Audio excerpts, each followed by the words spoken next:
Well, everybody, welcome. My name is Michael Hodgett, and I'll be the moderator for today's forum. And to let you know, I'm a white male, 6 foot tall, with gray hair and glasses, and wearing an orange shirt.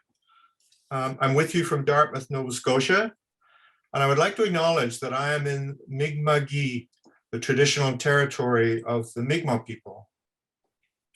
I'm a management consultant who works with the arts firm as a strategist and facilitator. And just a quick reminder that we're recording the forum today, and that will include the public chat. And if you don't want your image to be recorded, then please just turn off your video. And let me hand over to Catherine Carlton of Orchestras Canada. Catherine. Hello, everyone. Bonjour tout le monde. My name is Catherine Carlton. I'm Executive Director of Orchestras Canada, Orchestra Canada. I am a middle-aged woman with pandemic-length silver hair, and I'm speaking to you today from Peterborough, Nogojiwanong, the place at the end of the rapids, located on the treaty and traditional territory of the Michisagi Anishinaabe people on the land covered by the Williams Treaty. I want to say a few things before we start about the origins of today's gathering. We wanted to capitalize on the explosion of digital activity by orchestras during the pandemic, something that we could all experience starting last spring, but that we also thought was a compelling topic for ongoing research as well. Through a survey about orchestras' digital activity that we undertook last fall, we attached a few numbers to the phenomenon, but it was quite clear that there was a lot more to learn. So all of this inspired a request to the Canada Council's Digital Strategy Fund to take a deeper look at the impact of orchestras' digital activities. We were thrilled with a rapid and very positive response from the Canada Council, and we got to work. From the outset, we envisioned this as a collaboration with orchestra managers, with musicians, with the Canadian Federation of Musicians, and with partner associations. Orchestras Canada and I personally are very grateful to steering committee and initiative partners, Bob Fraser of the Organization of Canadian Symphony Musicians, Bernard Leblanc of the Canadian Federation of Musicians, Giovanni Savoie of the Conseil Québécois de la Musique, Tanya Dirksen, who you'll be hearing from later, and Tim Crouch of Sound Streams, also of OC's digital committee. We're also thrilled to be working with the project team at the arts firm, Kabiti, Michael Hodgett, Michael Moriale, and Tim Crouch. The work started with desk research, looking at reports, websites, podcasts, plus a series of in-depth interviews. This led to the identification of 3 key themes that we wanted to explore and to talk to you about over the series. Today's topic is audiences, the first of 3 forums in the future of the Digital Orchestra series. My colleague Oranzaza will paste registration links in for the upcoming programs. So next Friday, we're talking about finances. That's Friday, May 28th. And we're talking about Pride of Work on Friday, June 4th. Both sessions will run from 12 noon to 1:30 p.m. Eastern. And again, registration links are in the chat if you haven't yet signed up for the whole series. So we're absolutely delighted to start the session off with 3 wonderful presenters and speakers, people with deep experience of orchestras and a lot of learning this year and throughout their careers.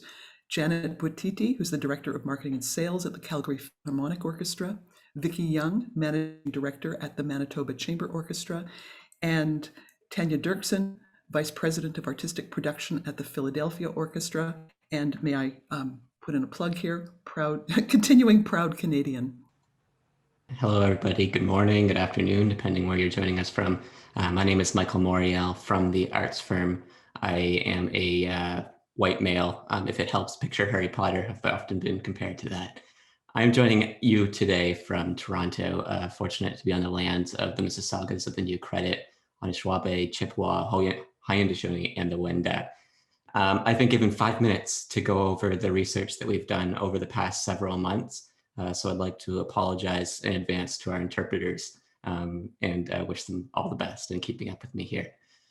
When I look at the list of people here, I think the turnout shows that there's a huge amount of enthusiasm in the sector for both the experimentation that's taken place over the past pandemic times, but also the enthusiasm for the analysis that's taking place at this point as people are planning into the future. COVID has obviously moved the dial quite substantially in terms of patron expectations, as well as digital operations within organizations as well. It's of course an exciting time, but maybe a bit of a scary time too. So Lauren, next slide, please. What do we mean when we say digital? In this context, we're talking specifically about digital content, for the most part, performance content, whether it's full orchestra, chamber performances of any size, or solo performances, or these Brady Bunch style stitched together performances as well. As Catherine said in the introduction, these three forums are looking at these three connected elements. The first today is looking at our patrons, whether they're joining us in the digital world or the physical world. That's our focus for today. Next week is unlocking this financially sustainable model for producing content. All the answers will be revealed next Friday. And finally, pride of work, we can get into a little bit. It's a bit of a catch-all for the musicians, the art form, the music, the production. And that will be a very interesting conversation in 2 weeks from today. On the next slide, please, Lauren. We spoke with around 20 performing arts managers from across Canada. Most of them were from orchestras, a few from operas or other similar performing arts organizations. And for all of them, digital has been vital during the pandemic. They want to keep learning and experimenting to get the results that they're after. And they all say that post-COVID, digital channels will be crucial for them to preserve audiences as well as reach new audiences. And one of the important things that we heard, probably the most important thing that we heard, is that both managers and patrons are expecting a hybrid approach in the future, combining live performances, of course, with digital performances, offering both options. A small number of people who we did speak with, it says they won't prioritize digital projects going forward, but most list digital as a significant part of the planning and budgeting process going forward. They will continue to experiment with programming, marketing tactics, and pricing as well. On the next slide, please, we're going to talk about our core audience. And I think there's actually a lot of good news here. Orchestras maintained existing subscribers and donors throughout the pandemic largely, and they did so by providing extra value. You can see some examples in the box on the side of the screen here. Bringing that core in-person audience to online spaces, whether it's for making donations or purchasing tickets, was generally successful, what we heard from a lot of organizations. And I'd really encourage people in the chat to let us know if that aligns with your own experience at your organization as well. Next slide, please. When we're looking at new audiences, I think there was mixed success here. Those who were successful had very specific targets in mind if they were able to reach those targets. Vancouver, for instance, focused on building audiences within BC, but outside of Vancouver. We're going to hear from Manitoba Chamber Orchestra shortly as well. And OSM saw a 30% net new increase in audience for their streaming projects. And we have lots more examples that I'll let our panel get into later today. Next slide, please. We heard about some incredible uses of digital outreach. Manitoba Chamber Orchestra is building audience in locations where they tour, in places like prisons and remote communities as well. And we'll hear from Vicky about that shortly. Another instance we heard of digital outreach was from the Newfoundland Symphony. And they've been sending content into homes for the elderly across the province and selling tickets for films on screen in Corner Brook. These activities seem to make it possible for these orchestras to attract new sponsorship funds, attract new donors, and attract new partners as well. Some also use this time to explore cross-disciplinary collaboration. We have an example here of Longueuil filming with singer Claude Dubois, and Calgary Phil. We'll hear more about that from Janet shortly, but some really interesting stuff there. Next slide, please. Digital was effective at engaging these local core audiences, and it shows potential, I think, for attracting new audiences, even if we didn't fully get there. We heard about really two main drivers for building relationships outside of the natural footprint of the orchestra. The first was really to realize that provincial mandate, like we were talking about. Newfoundland, we saw a lot of outreach outside of St. John's. Heard the same thing, of course, from Vancouver. And the second driver that we saw was orchestras reaching to viewers in other communities around the world. So Edmonton has some great examples of this, OSM and Philadelphia, which we'll hear about shortly as well. I think one of the things that is not a big surprise is that it all follows a basic marketing principle that clearly defined targeting leads to better results, better than just putting something out there and hoping that lots of people will join us. On the next slide, please. The question is, what happens after the pandemic? There's a lot of research that is taking place right now. No clear big answers are coming out of this quite yet. One study that we're looking at here says that patrons may consume less digital content than during the pandemic, of course, but won't abandon it altogether. Again, pointing to the need for a hybrid approach in the future. Next slide, please. Not surprisingly, there isn't one big model that is making itself clear for digital activities, promoting audience development. But this has been a period of incredible creativity and experimentation. And I think we've learned a lot during this period. Most importantly, audiences are really expecting these hybrid offerings from us in the future. And I think that can't be ignored. And I think if some of the spirit of experimentation and analysis survives, we'll all be much better for it. So I think that was 5 minutes. So back over to the other Michael from the Arts Firm team. Thank you. Michael, thanks very much. As you've probably all seen in the agenda, we're being very unfair to Janet, Tanya, and Vicky, because we're giving them an almost impossible task to take 5 minutes and talk about their learnings from digital. Nevertheless, 5 minutes they have. And of course, the idea is that after a 5-minute introduction from each of them, then we'll get into a bit of a panel discussion for 20 minutes, followed by an opportunity for all of you to ask questions for 20 minutes. So we're going to race through the presentations and get more into a discussion.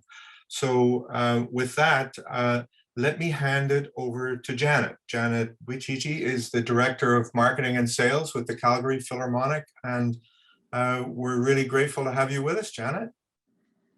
Thanks, Michael. Hi, everyone. I'm Janet. I'm a white woman with shoulder-length blonde hair, and I'm sitting in front of a gray wall wearing a blue shirt. I'm joining you from Mohkinstsis, also known as Calgary, on the traditional Treaty 7 territories of the Blackfoot Confederacy, including the Siksika, Kainai, and Piikani, the Tsuut'ina, the Stoney Nakoda nations, as well as members of the Region 3 Métis Nation of Alberta. It's great to be here with all of you today, and I'll briefly take you through what we've been doing and then share some results. If you could go to the next slide, please. Thanks. So we started our digital programming in 2017 with the goals of increasing accessibility and broadening our reach. We focused on producing high quality content and live streamed about 5 concerts per season, which were free to view. This early digital programming laid the foundation for our online content during the pandemic. Next slide. So our first major project after the restrictions came in place was an Orchestra Adventure, a 4-part children's series highlighting the 4 sections of the orchestra. We were able to use existing live stream footage combined with videos from our musicians recorded in their homes and tied together with animation and some great hosting by our associate conductor.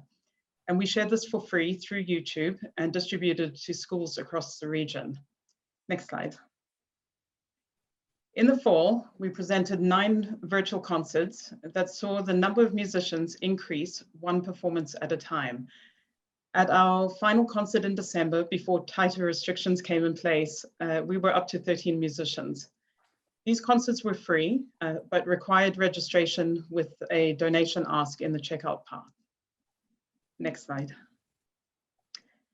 This year, with all performance venues ordered closed and restrictions only allowing us to record one musician or two if they are from the same household, we had to shift gears. We've been presenting a series called City Spaces, recorded at favorite Calgary landmarks at the top of a skyscraper, an art gallery, a historic hotel, or the Science Center. And we have two more coming up to close the season.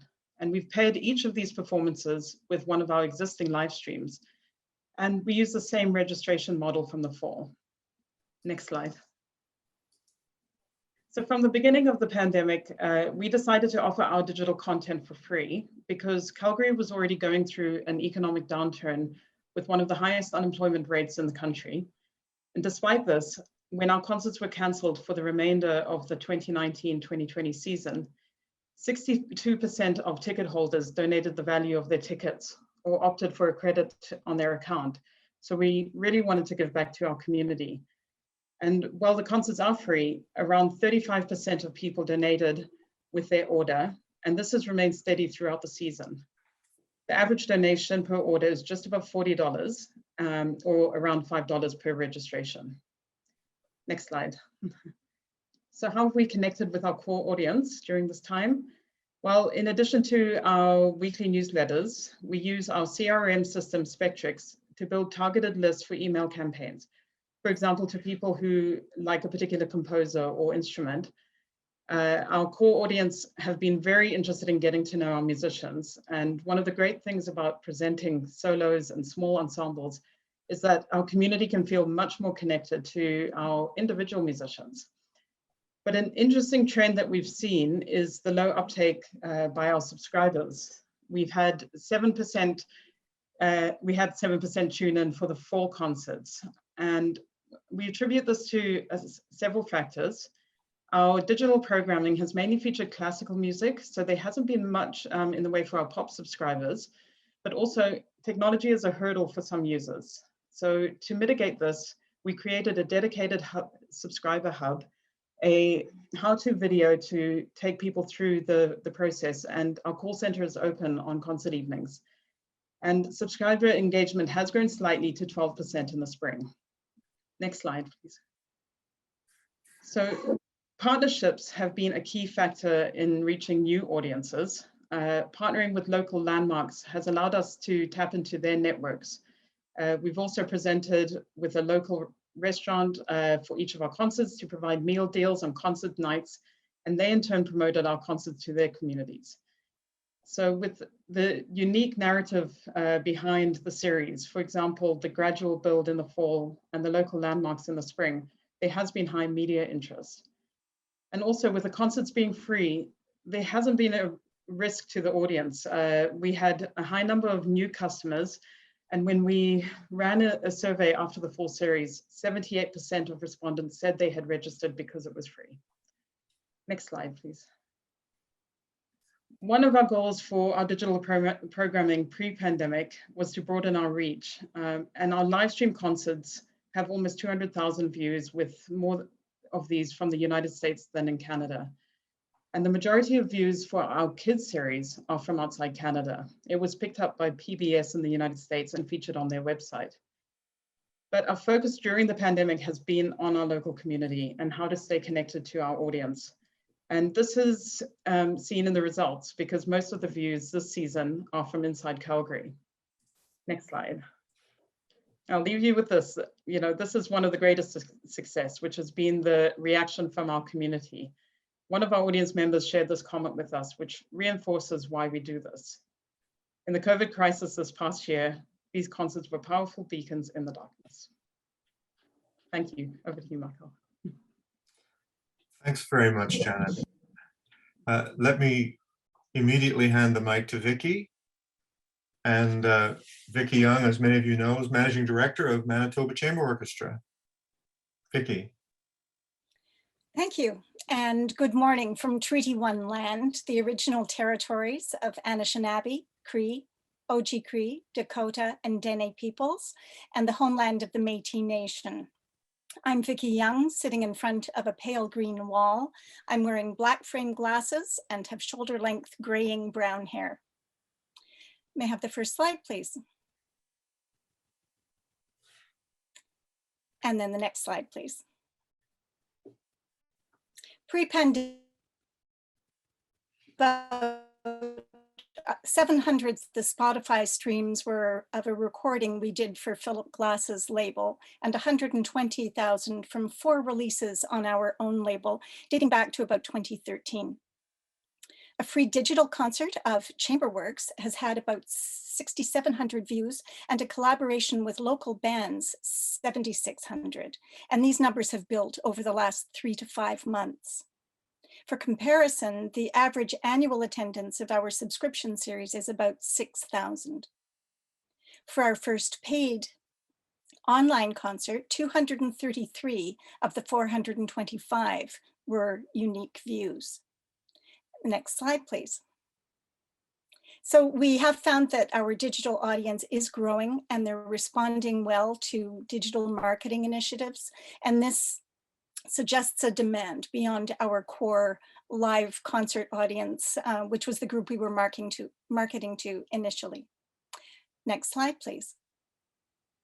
While some patrons are still waiting for live concerts to return, early on in the pandemic, our online content included archival concert footage, interviews, and short performances for which musicians were paid performance and broadcast fees.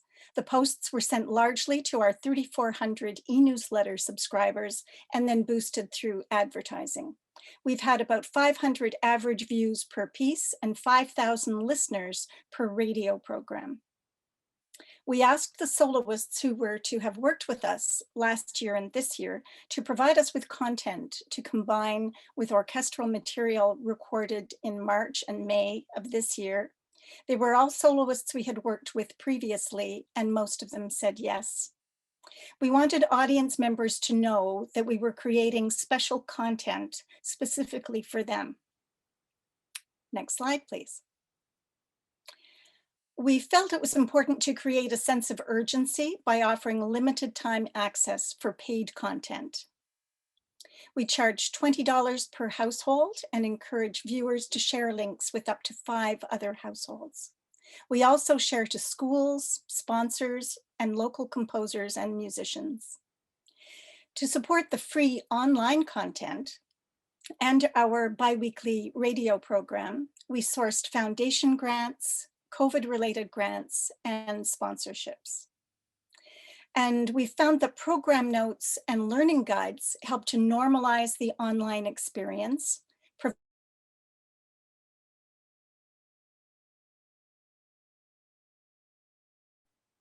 and offer detailed background information so the content can be used.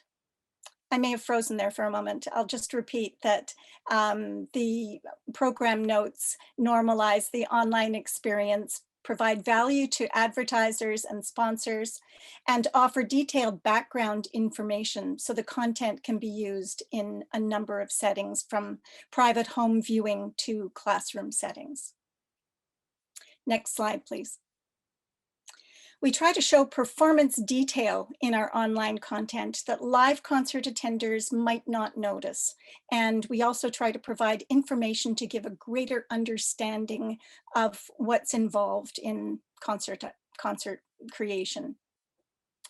Our free online content recruits both YouTube subscribers and, we hope, new potential live concert attenders. We've reached some Winnipeg audience members for the first time through our online content. And the person we worked with, Nara Sol, who's a wonderful YouTube composer and piano, created a piece called What I'm Writing, both MIDI and live, and it's now her video has now had 69,500 views, and one person commented, "Musicians are so interesting when talking about what they do." Next slide, please.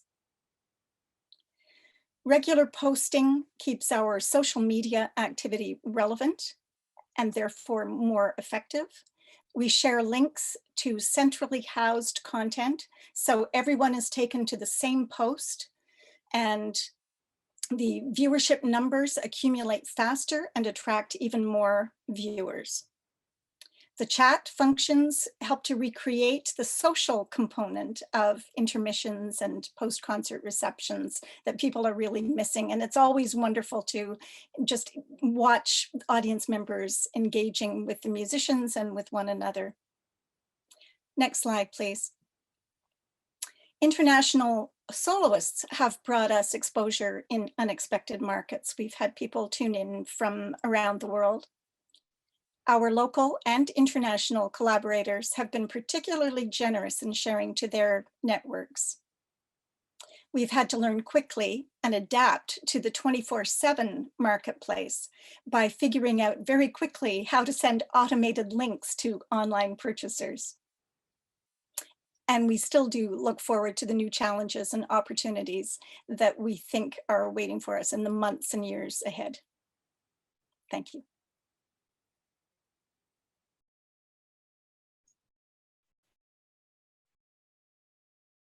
So Michael, I'm assuming I can just get going? Yes, please, Tanya. I was muted for a second there, but please, thank you. Go right ahead. Tanya, as we said at the outset, is Vice President of Artistic Production at the Philadelphia Orchestra. Hi, everyone. Great to be with you all today. As Michael said, my name is Tanya Dirksen. I have short hair and glasses, and you'll see behind me my bright white kitchen cabinets. I'm joining the meeting today on the Indigenous territory known as Lenape-Hoking, the traditional homelands of the Lenape Nation. As Catherine alluded to earlier, I am a proud Canadian, although living south of the border right now. Previously, I worked with the Regina Symphony Orchestra and the Winnipeg Symphony Orchestra. So like most of you, when the performing arts industry, in essence, shut down just over a year ago, it was a high priority for us to stay in touch with our donors, our subscribers, and our ticket holders. And at the Philadelphia Orchestra, that started on the evening of March 12th, where in a matter of 6 hours, we pulled together a live stream for what was supposed to be a concert that evening in front of a live audience. That was live streamed on our website and on Facebook, and really shifted us into the whole new world of digital content. As soon as we realized that we needed to be producing more digital content, we very much felt like high and regular communication with our patrons and our partners was a very key value for us. We knew there would be a lot of digital noise, and we took a lot of efforts early on to kind of stay front and center amidst all of the digital events and noise going on. For us, we do have significant local partners as well as international partners, and all of those were part of our plan moving forward in terms of engaging our current audience and also looking to build a new audience. For my 5 minutes, I'm going to focus a little bit more on our strategy around new audiences. For us, we were very thoughtful about telling the story of the Philadelphia Orchestra. We focused on high engagement activities. We wanted interaction to be a big part of what we did to bring people in, but then also keep people engaged. And we focused a lot on artistic and visually compelling content. And the thing that was really critical, I think, to a lot of our success was just the data collection that we did along the way. So as soon as we started pushing out content online, I'll talk a little bit more about that shortly, we started tracking where these people were coming from, their geographic areas, their zip codes or postal codes, how long they were watching our content, and really just looking at how that data would inform all of our decision-making about engaging new audiences moving forward. We also focused a lot on digital advertising and digital marketing, and in essence almost stopped doing printed material for a little while. And a lot of that was because the postal system here was not reliable for a period of time, and it just took forever. So we really switched to digital and found a lot of great success there. In addition to that, we also started collecting a lot of new data on our audience members as they were joining us along the way. And it allowed us to do a lot of experimentation. It allowed us to really kind of dip our toes into a bunch of different areas and figure out what we wanted to do moving forward. So one of the things we started doing this fall was the digital stage. We can go to the next slide now. Sorry, one more, there. So the digital stage was our version of bringing the orchestra together to put on digital concerts for our audience. This is with it ranged from about 20 to 40 musicians distanced on stage. We captured it all on video and did post-production, and this was paid content. So we wanted to experiment with prices, we wanted to experiment with advertising, and obviously collect a lot of data along the way. This was our effort into the world of earned revenue and what might that look like in the digital world. This in particular was also very focused on an international audience, even though of course we have a lot of local patrons. Next slide. Our City Your Orchestra was the content that we used to focus on our local audience. So we took small ensembles, 2 to 4 musicians, into various local businesses, mainly Black-owned businesses, as well as a number of cultural icons in the city of Philadelphia. And this was to discover new partners, work with new individuals, and again, increase our efforts locally to build new audiences here in Philadelphia and in our local market. The other thing I'll mention about our City Your Orchestra is it was free content online, but we specifically designed it to engage donors. And so there was a lot of communication and efforts made to say, this is free content for anybody to use, but if you'd like to make a donation, please do so, because that's what's funding this kind of content moving forward. Let me talk a little bit about kind of our overall strategy for recruiting new audience members as well. Like I mentioned before, we built on existing partnerships. We invested in targeted online marketing and advertising. And as our goals were more defined along the way, we started to really think through different creative ways of finding new partners.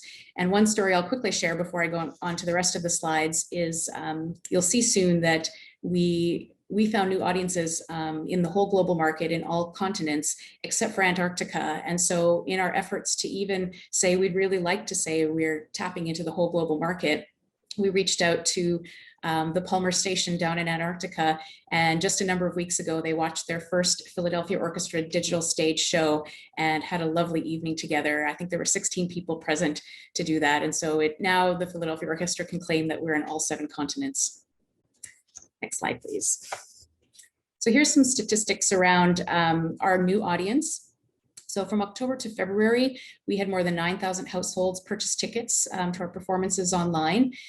Just over 37% of these were new patrons to the orchestra, and over half of them were new ticket buyers that live outside of the Philadelphia metro region. About 5%, and that number is actually growing, of our audience comes from outside the US. Next slide. So here's a bit of a comparison to our digital stage statistics versus pre-COVID. So with our digital stage, we find 70% of our local market, or 70% of our audience is from the local market, and 30% is outside the market. Of that, of the 100%, 23% comes from across the US and 7% from outside the US, and of course, Canada being our top international country. Pre-COVID, just for interest's sake, 88% of our audiences were local and 12% were out of market. Next slide. So this is just a visual of our global audience. Again, you can see the US is our top market, but we do have audiences across the world. And what I'll point out here is at this point in time, which was in February, we did reach 6 continents and 45 different countries. Next slide. So of course, you can imagine our national audience is focused very much on Pennsylvania, but 36% of our viewers, and again, you'll see some differences in these numbers depending on when I pulled the statistic, but are tuning in from outside the Philadelphia region. Next slide. This is just a heat map to demonstrate a little bit about where our audiences are coming from across the US anyway. So you can see it's obviously focused on the East Coast, the next hottest area on the West Coast, but again, covers the whole country. Next slide. So just a couple more statistics. We decided very early on that we would keep the ticket prices low per household. So we started off by charging $15, and we're now up to $20, sometimes $25 for special programming. And our revenue per concert is about an average of $17,500, but you can see the range there is from $11,000 to $28,000 per concert, and it averages about 1,300 households every time we put a piece of content online, and digital stage is now shared every other week. Next slide.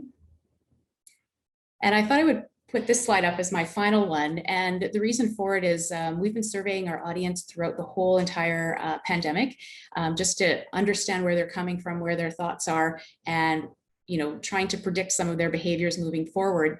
And as part of that survey, we did a focus group.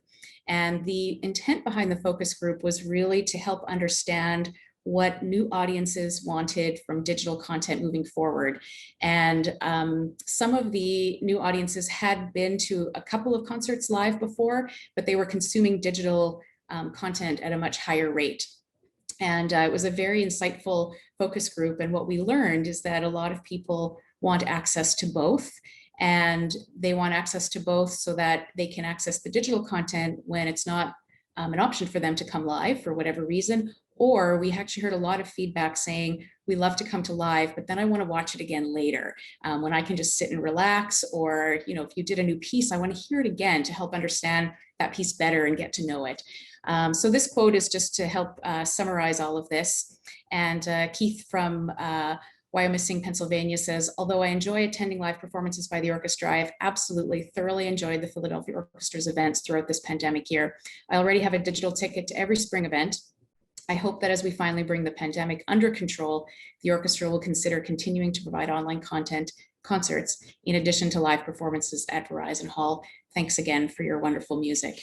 So in closing, everything we've been doing around the digital stage has really been informing our planning for next season.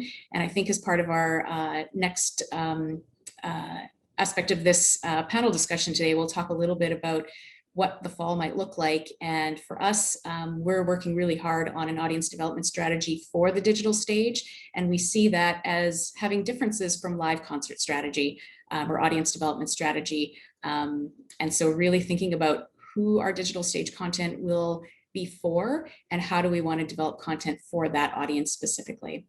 So thank you very much. Tanya, thank you.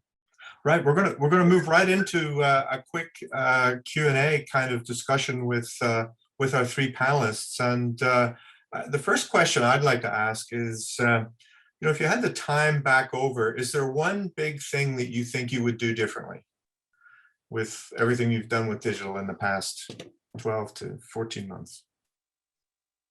Janet, Vicky, go ahead. No, I was just going to say, I think we probably would have started recording earlier. We moved our live concerts mostly to this spring, thinking there might be a chance of being able to offer live concerts. And when that became apparent, or when it became apparent we wouldn't be able to do that, we moved to the digital. And if I were to do it again, I might have just started recording more through the winter when we were able to do that. Right. Janet, what about you folks in Calgary? Well, I mean, I think there are a number of things, but I think we did a lot of tweaking as we went along with our audience and improvements as we went along. And really, the thing that stood out to us was the digital audience want to make it as painless and as easy as possible to access your content. And so, we created a how-to video, but we did that after the fall series. I would have liked to have done that before that. So yeah. And Tanya, what do you think? It's not been an easy journey, but when I look back, I have to say there's not much I would change other than maybe if I could take a few hours back, because we were working really long hours at the time. But I think having the ability to work with a team of people that was very creative and in a world of experimentation and really just wanting to connect with our audiences and having the resources to be able to do that was really beneficial. Right. I think one of the really big questions that is on everybody's mind is kind of what are you hearing from your subscribers? And we heard some news from your focus group, Tanya, on this, but what are you hearing from your subscribers about what is going to be the appetite to pay for digital in the next 12 months? I'm going to split that up into the appetite for digital content and the appetite to pay. We're hearing from our subscribers that there is a high appetite for digital content. A lot of it comes down to, I think people are looking back at what their pre-COVID lives were like, and they were busy. and the ability to access digital content gives them access to the orchestra on a much more regular basis. Not only that, but like I said before, some of them want to hear concerts more than once, and it's not realistic to come physically more than once on a weekend. So to be able to go back in their own time and at a time that's convenient for them and watch content again, that was a new piece of feedback. I wasn't expecting to hear that, but they definitely seemed very interested in experiencing that concert two ways. And not only because they wanted to hear the music again, but a lot of our audience is also talking about the digital, the visual part of our digital content and how it feels like you're on the stage. You can see the musicians up close. You can see their fingers move. And that's actually something you don't get in the live concert. And so to be able to be that close to the music per se seemed to be important to them. In terms of paying for the digital content, on our end, that has yet to be seen. What we've done when we launched our fall season is if you purchase tickets to come in person in our fall season, we allowed you to buy the digital stage for a nominal price. I think it's $10 to have access all fall. So that's an easy buy. We'll see if they actually consume the digital content as well, and we'll track that data and go from there. So hard to know. Janet, what are your views on the question of paid going forward? Because you've got that interesting model where you didn't ask people to pay. Yeah, and you paid anyway. Yeah, I mean, we before, so pre-pandemic, we had our content streamed online for free with no registration process required, and but obviously that's been a great thing with. Since we've gotten to in the fall and the spring, attaching that registration piece has been able to give us really great insight into our customers. They are, well, the majority of people said that they registered for because it was free. They are willing to donate, but they like the no risk piece.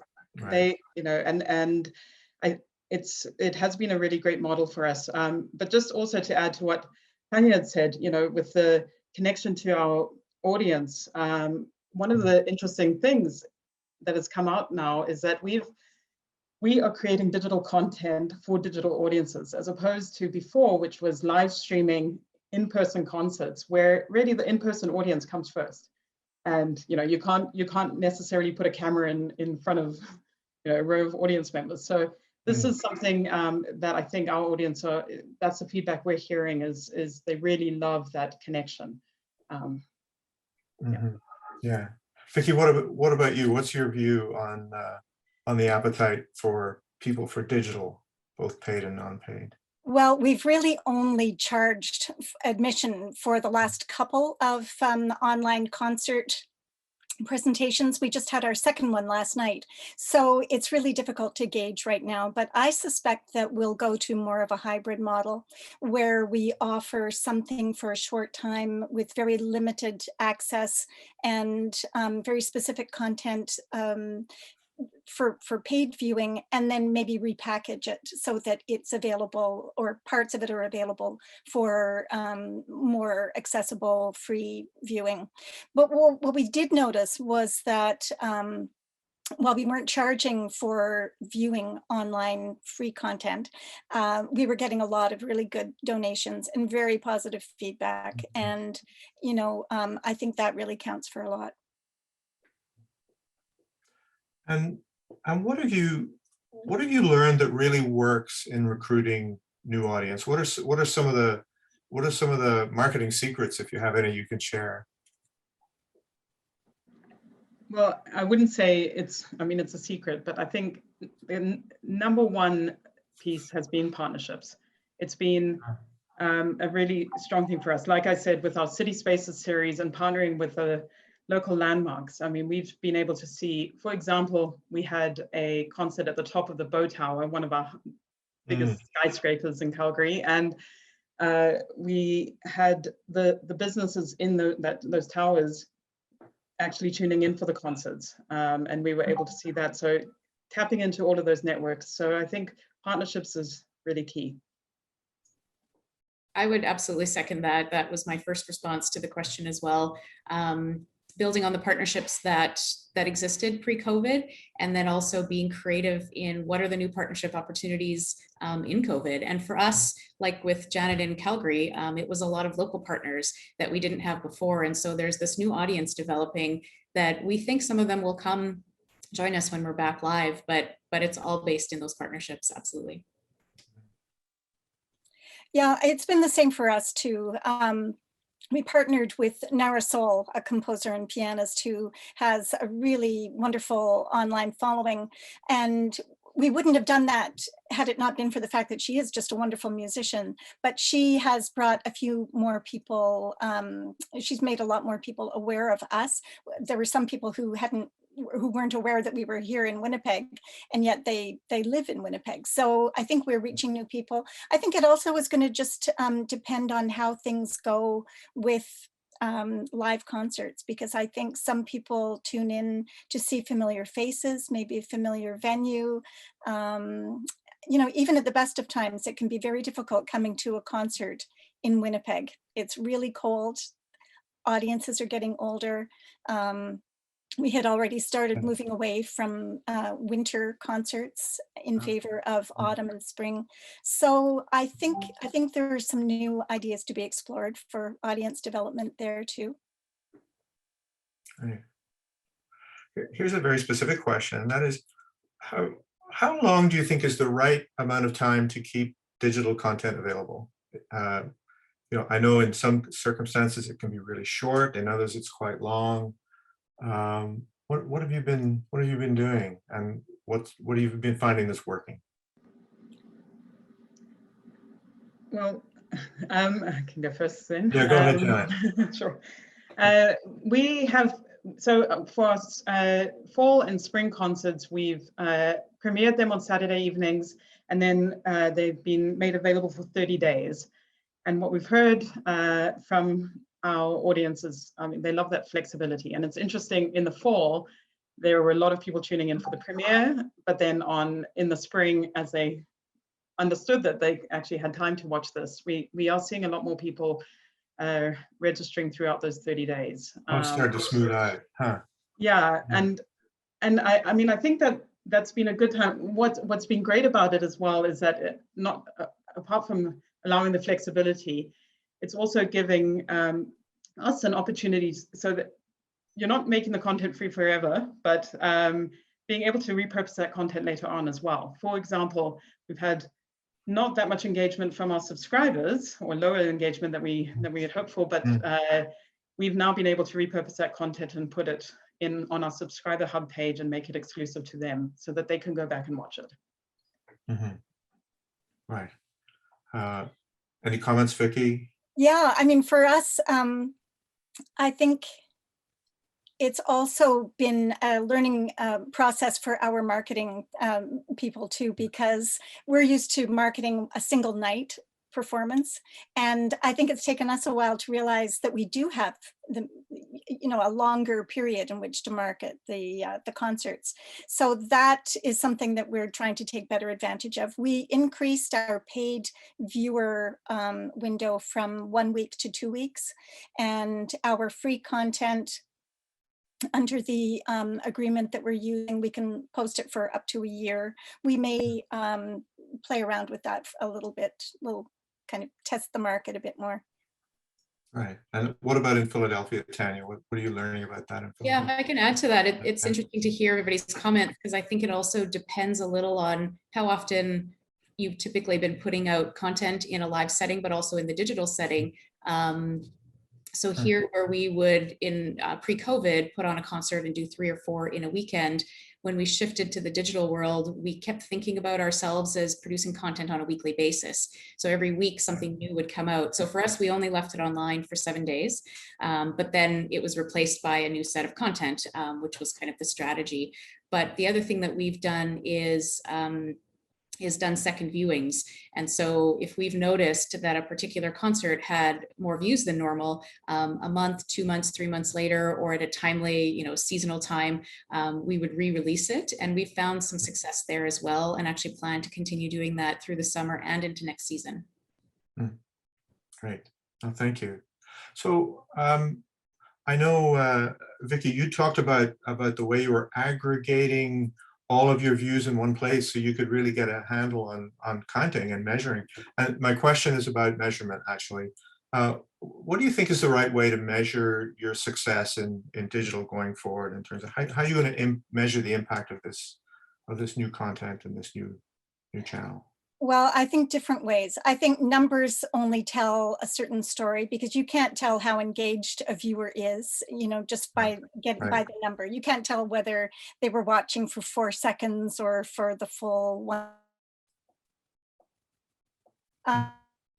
Is to do with the comments that we get.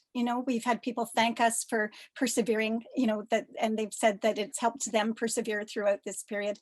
We've had school teachers thank us for providing additional material. So I think the anecdotal feedback is going to be very helpful. The numbers certainly help. And I think the change in the numbers, I think what was really interesting is when we released our first 2 free concerts, we had about 1,500 to 2,000 views. And a lot of that was, full viewing of the material. And we had very good tune in for our premiere events.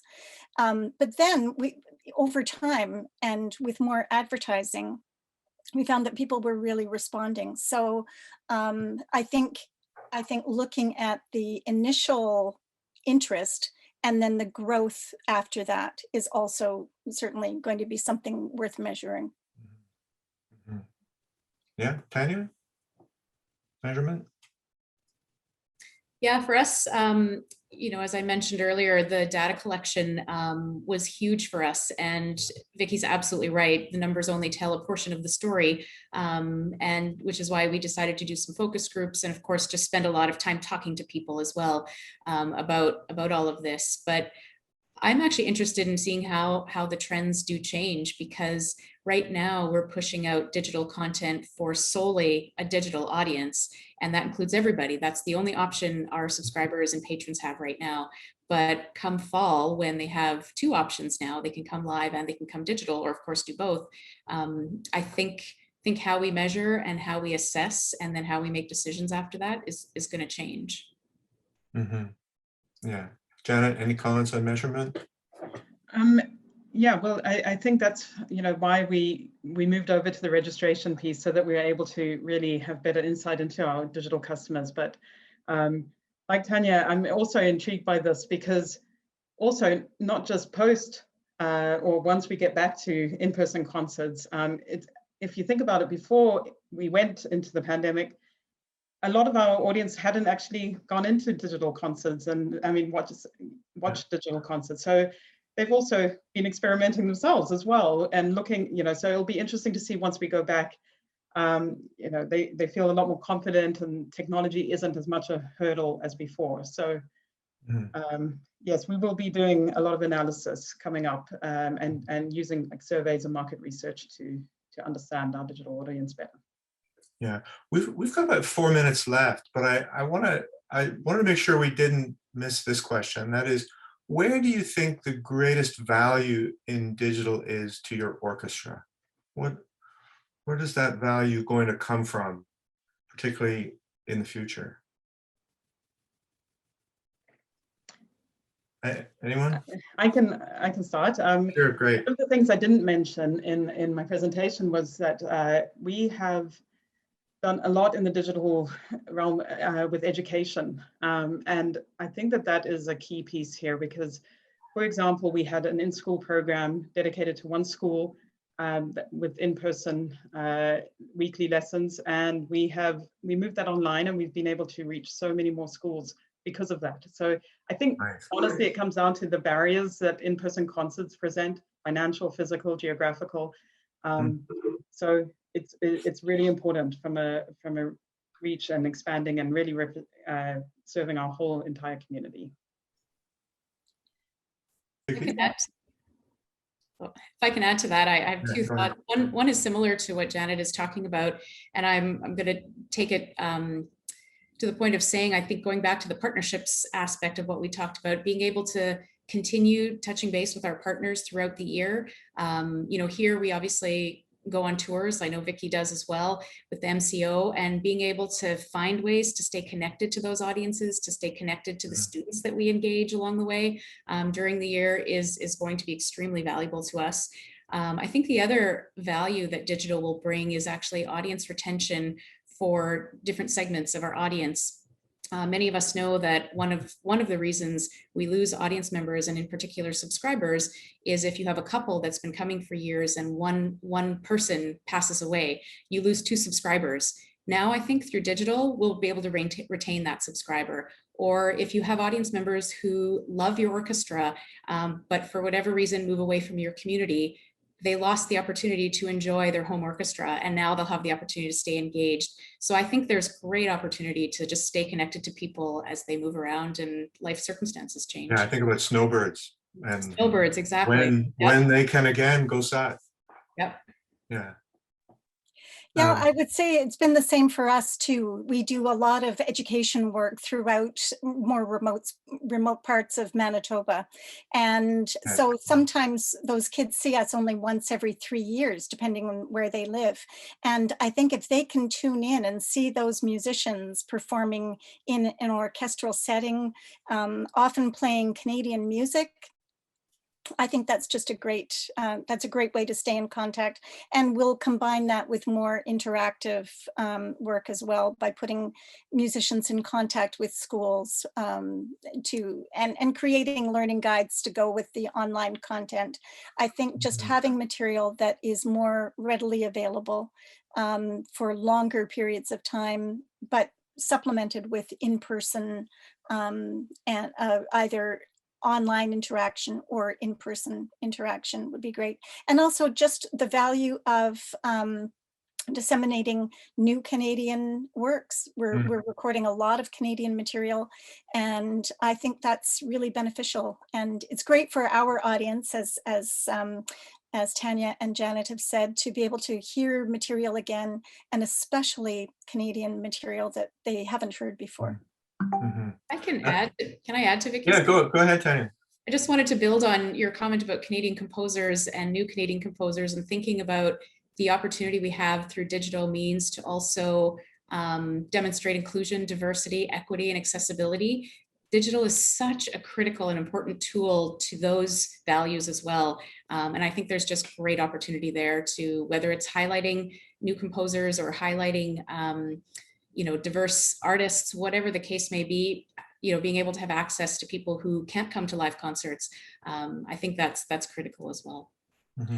And yeah, go ahead. One little thing that just prompted another thought, and that is that it also, we're such a visual society. I think that by being in a visual medium, or a primarily visual medium, it gives us the opportunity to enhance some of what we're offering. So we're looking at adding sort of music videos, doing some kind of elevated artistic component to go with the music at some point in the future. It's something we're still working on, but I could see that becoming more important as time goes on for the classical sector.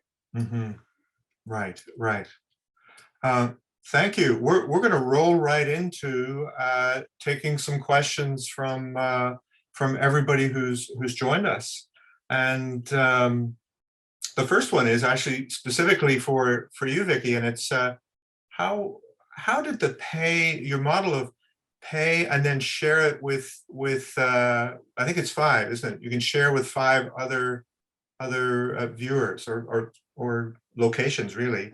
How did that work? What were you seeing as a result of that? Well, I think people are still in the learning process for that. I think it is happening. It started off when we were just trying to encourage the musicians to share with family and friends, to kind of get the ball rolling. We weren't sure how much interest there would be in paid content, having offered free concert material up to that point. But I think it's working. We'll have a better idea as time goes on, but people have been expressing interest in that. We just launched our second one last night, and someone thanked their music teacher for having shared a link with them. So I think it is starting to happen. Yeah. Yeah. By the way, for folks out there wanting to ask a question, please keep them coming in, and we'll need to do a little bit of selecting, but we'll get through as many of your questions as we can in the next 18 minutes or so. Here's an interesting one. How do you see the communication effort needed to bring the new digital public to the concert hall? Janet, let's start with you. I mean, for us, we've had such a huge percentage of new audiences tune in for our digital. So that will be one of our strategies going forward, of how to get them into in-person concerts, but also geographically, the majority of people are in Calgary. So there is a lot of potential there as well. And whether it's offering a discount on their first ticket or looking at that, it's those kinds of strategies to get them in. We are looking at that now. Yeah, Vicky, what about with you? I think also programming repertoire and soloists who may be familiar for some of our online audience members. That's certainly part of the plan. We've commissioned, I keep going back to Nara Sol, but she really is wonderful. We've commissioned her to write a piece and then to come and play with us next year. So I think there should be some kind of crossover benefit through that. Okay. Yeah. And what do you think has to happen with the relationship between digital pricing and in the hall pricing so that you get that balance right? That may be that might be complicated. Any thoughts about, have you been thinking about that at all? Could I just add that is one reason we wanted to encourage people who were buying tickets to our online concerts to share with up to 5 other households. We thought it would also add value in their minds as well, because that was a question for us. If people normally pay, say, $34 for a ticket to one of our live concerts, are they going to see the value of paying $20 to sit at home and watch it? So we thought we needed to keep adding more value for them. Right. And Tanya, what about at Philadelphia? What's the thinking about that balance? Yeah, the thinking is we intend to go back to normal ticket pricing for in-person audiences, but to continue keeping the digital ticket price very affordable. And ours is at about $20 right now. I'm not sure what that looks like long-term, but the thinking currently is to keep it as low as possible, to reduce as many barriers as possible in order to really ramp up the numbers of people who've engaged with our digital content. And then once we learn more, assess, are able to look at the data, that might change. But I think right now the strategy is all about accessibility and just building a big audience for digital, because you lose money at this point. We haven't found a model to be able to make money off of this yet, but we see it as a significant initiative moving forward, and maybe we'll find a way to make money one day. Yeah, Janet, for you in Calgary? Yeah, I mean, we will do an analysis at the end of the season, but we are looking at continuing down the donation model for our content. Right. And it's really, I think, understanding the community here, we have, I think that's a key piece to deciding on your pricing structure. Right. Yeah. Have you been tracking time? Another question is, have you been tracking time spent viewing? And what are you finding about how long people keep watching? Oh, let me start with you, Vicky. Well, a little bit. You know, I would say that most people watch most of the time. You get some people who come in and test the free content and then don't stay that long. Detailed figures on that, but it's been trending more in favor of more complete watching. Good sign. Yeah, Janet, what about Calgary? Yeah, the majority of people do stay on for 60 to 70%, especially in the fall. we had when we had full concerts, but when we've repurposed some existing live streams, which are available on our YouTube channel, that we have seen a little bit of a drop off. So they'll stay on for the new content and then a bit more of a drop off after that. And why do you think that is? What is it about the new content that they'll stay longer for? I think it's because it's new to them, and they've probably watched the other content, but maybe they're also just interested in chamber music.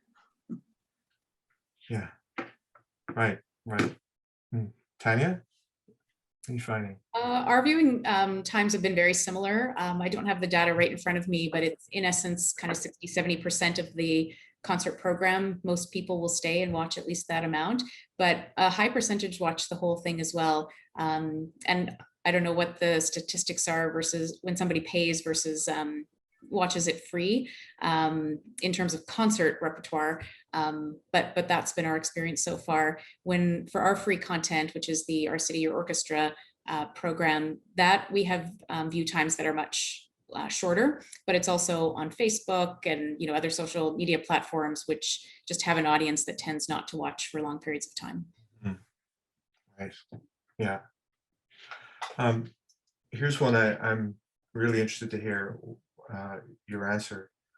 Given the greater flexibility and nimbleness that you've all had to put into practice in the face of uncertainty, and the tension that can sometimes have with how our sector operated pre-pandemic, are there any new and different practices that you expect to incorporate into the new normal? I can speak to that a little bit. One of the key practices that we'll incorporate moving forward, the Philadelphia Orchestra lived in what I'll call a white lighting concert world pre-pandemic, where 90% of our concerts just had normal white light. And since we started the digital stage, in order to make it visually compelling, we brought in a full lighting package. Obviously, we talked a little bit more about camera angles. We really thought about the visual aspect of it. And we've actually already made a capital purchase investment to bring more lighting into the hall. And so all of our concerts moving forward will now have that visual impact with architectural lighting, different colors being incorporated. That's going to be a significant part of the in-concert experience that audience members didn't have before. So that's an exciting evolution for us. Interesting. Yeah, thank you. Janet. Yeah, like Tanya, we have been focusing on that visually pleasing content for a long time. We work with a boutique video team in Calgary that really bring a cinematic approach to our concerts. But like I mentioned before, the live stream concerts that we've done have always had that sort of in-person audience top of mind. And so going forward, we will be looking at strictly digital projects, which we hadn't done before. Mm-hmm. Right. Yeah, I think that'll be true for us too. We were able to record a couple of live performances at the Winnipeg Art Gallery in the autumn with very small audience and everybody spaced out. And when we saw the results of, just the impact of the artwork, and we had brought in special lighting, that really reinforced the fact for us that we need to do more visually and with lighting in our own concert settings too. And that's a little tricky because we operate in a church. We present concerts in a church. So it's going to take some consultation with the lighting specialist on that front too. Oh, right. Yeah. Here's one that I think Tanya, you talked about, but someone asks, I'm wondering if anyone anticipates online concerts becoming revenue positive on their own, or are they primarily a means of courting ticket buyers to attend live performances? What are your comments on that? Let's start with you, Vicky. I think it depends. We're a freelance orchestra, so we pay musicians for the repertoire that we are doing, and we hire them for that purpose. So maybe we could break even on a smaller scale concert. You know, the 2 live concerts that we did in the autumn were smaller scale by necessity. And I guess, you know, we have identified new sponsors who've been interested in supporting this. From an earned income perspective, I think it'll take us a little while to cover those costs for sure for the digital. But that's not to say that we shouldn't be serving the digital audience for the reasons, you know, that we've mentioned The before. reasons you've talked about. Yeah. Janet, what about your views on that? Yeah, I mean, it is a very expensive undertaking, but yeah, we could explore advertising, which is interesting to hear what Vicky's been doing, and also sponsorships. But from a purely revenue like generated through donations or ticket sales, I think would be incredibly challenging, especially as you consider the type of content and the quality of content that you're producing. Yeah. And Tanya, what do you think? Yeah, I agree. I mean, we don't yet know or have seen a model where this is earning a lot of revenue. We're taking a little bit of an approach of saying this is an R&D exercise for us, and it might take us 10 years to figure out what this new model will look like with digital content. So let's think about what that really means in terms of what we're investing early on, how we might be looking ahead 3 years, 5 years, 10 years in order to try and find a model, but really thinking about it from a long-term perspective, and that the money we're putting into it is an investment in our future. Yeah, and what you're saying is consistent with everybody we talked to in the course of our project. Was saying, oh, well, you know, no, it's not paying for itself. In fact, it's a long way from that. And we're going to talk a lot more about this question in the finance forum next week. So for those of you that want to hear more about the kind of the cost and revenue sides of things, there'll be more discussion in our next forum next Friday. Let me ask here's another question I want to put to the three of you, and maybe Vicky, we'll start with you. How do you manage the digital divide for patrons who face barrier with tech access, whether that means limited access or no access, or just being unfamiliar? And I think a couple of you have alluded to the kind of help you're giving, but you know, just talk a little bit about that digital divide and what you can do to cross the digital divide for people in your communities. Well, I think there are a couple of things that we've tried. The first thing was to start offering a biweekly radio program to help some of the more analog inclined patrons stay in contact with us. We use some of the material that we post online for the radio, and we try to cross-reference the two and cross-promote. We also started you know, an online content hub right at the beginning of the pandemic to try to start introducing people to the idea of being online. So they were just short pieces, and we just encouraged people to be in contact with us. So we were trying to train people to seek us out online and to find new meaningful material there. And we were getting a lot of phone calls, and some of them board members who were still trying to figure out, you know, and you could always tell because they were the ones who had trouble unmuting themselves in board meetings too. But yeah, so we've really just tried to make sure that people know that we're at the other end of the phone if necessary. Right. So now you've got a help desk, and you're not alone in that with having a kind of a help desk function for people. Which, you know, you've helped people to their seats. Now you're helping people to their digital seats in a way. Tanya, what about in Philadelphia, about that digital divide in your community?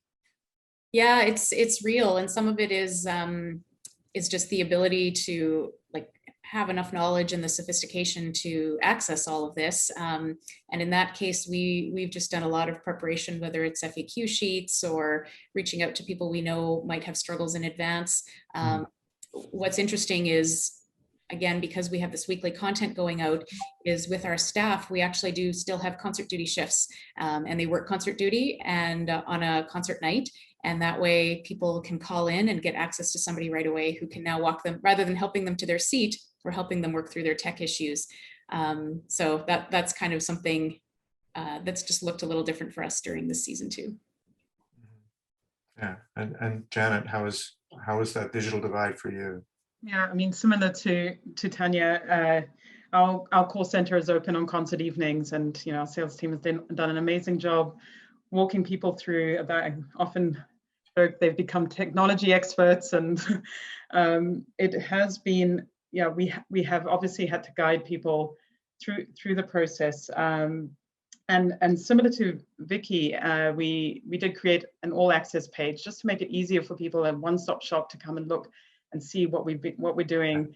And then of course our subscriber hub page, which has been good because we've been putting content on there, actual concerts that they can go, and all they need to do is click once to get to it, and access it. So.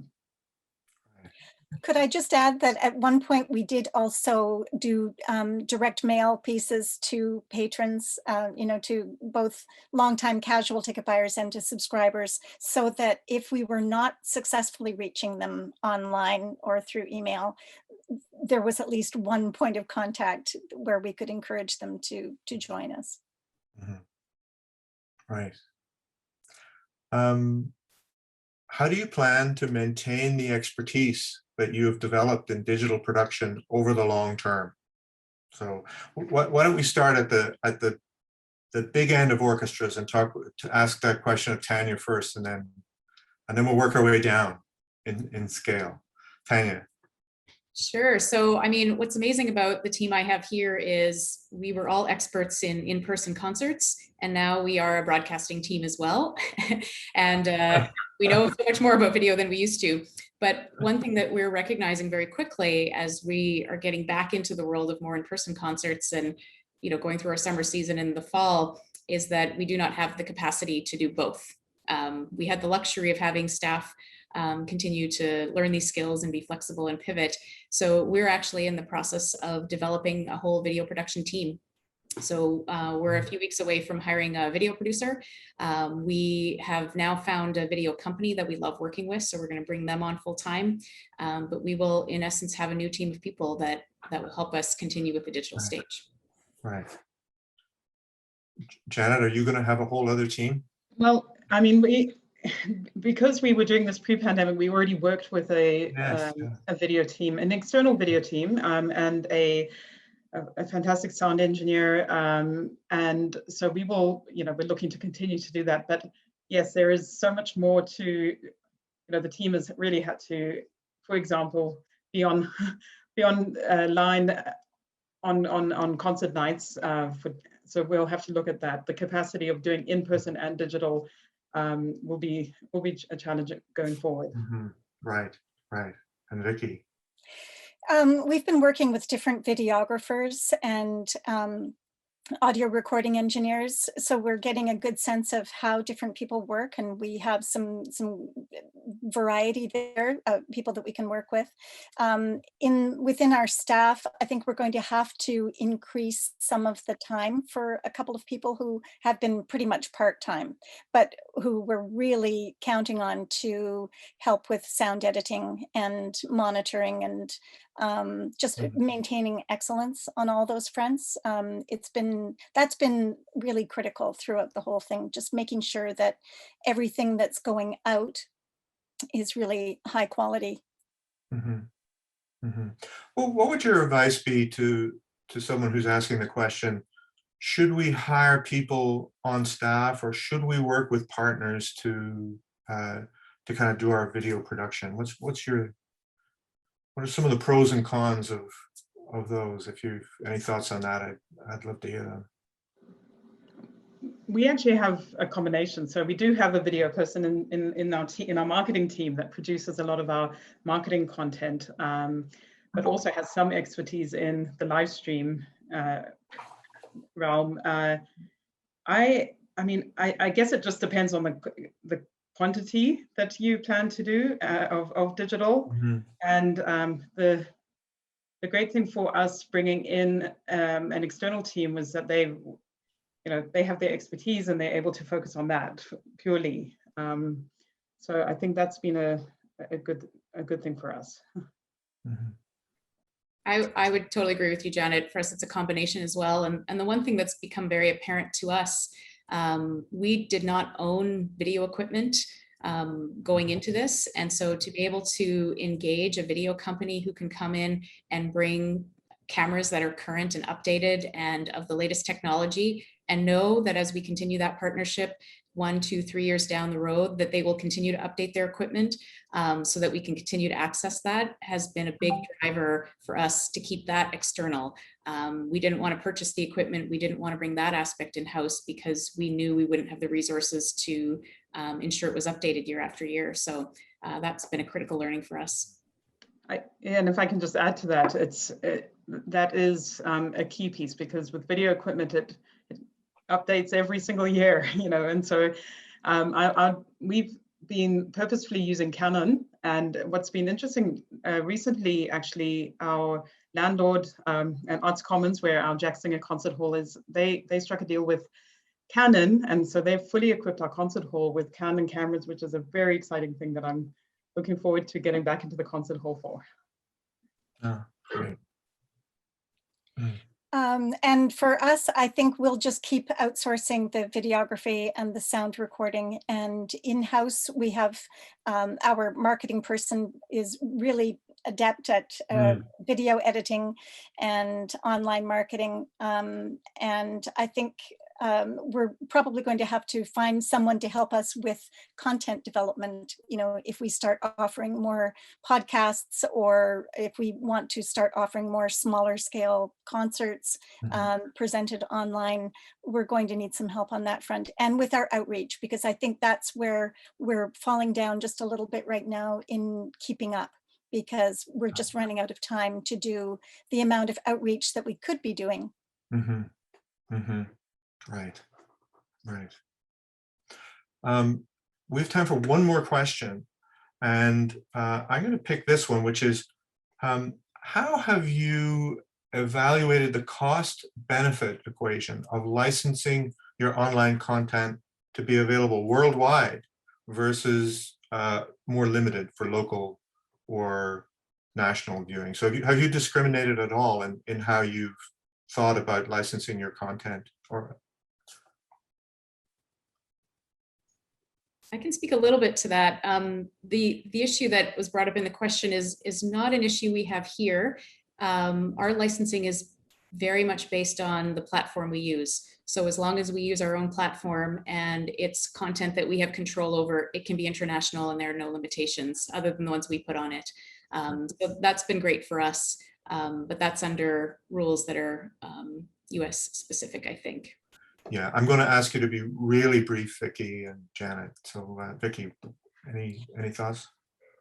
We have not, with a very small proportion of our viewers are international. That hasn't really been an element that has raised concerns, and most of the material, or a lot of it, has been in the public domain or has been licensed directly from the composer.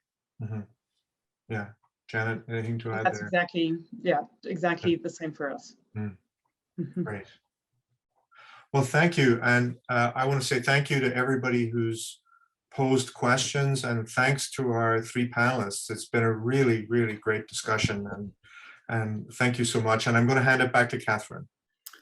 Sure. So again, I will echo what Michael just said. Janet, Tanya, and Vicky, one of the horrors of my life is the all-man panel, but I'm thinking that the all-woman panel should perhaps be just something we consider as a high point.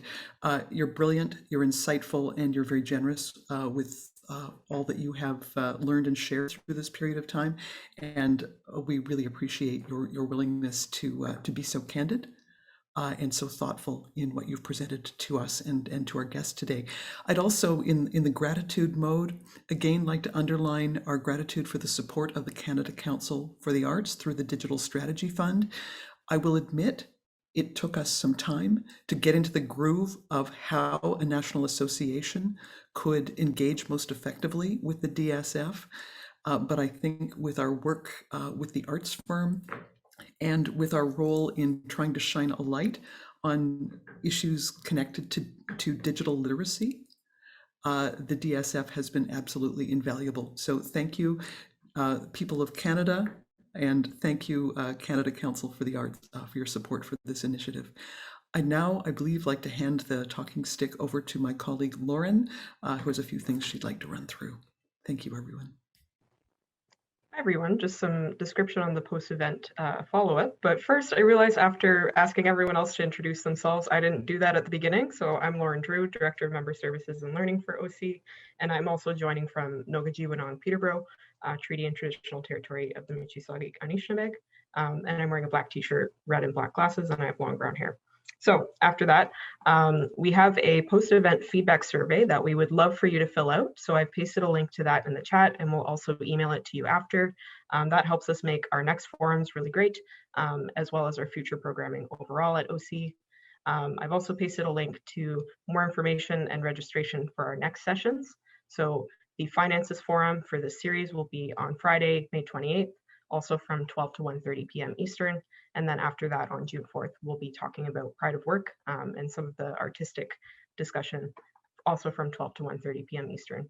So we hope to see your responses in the feedback survey and hope to see you at our next forums. And thank you again to all of our speakers, sponsors, steering committee, and panel and attendees.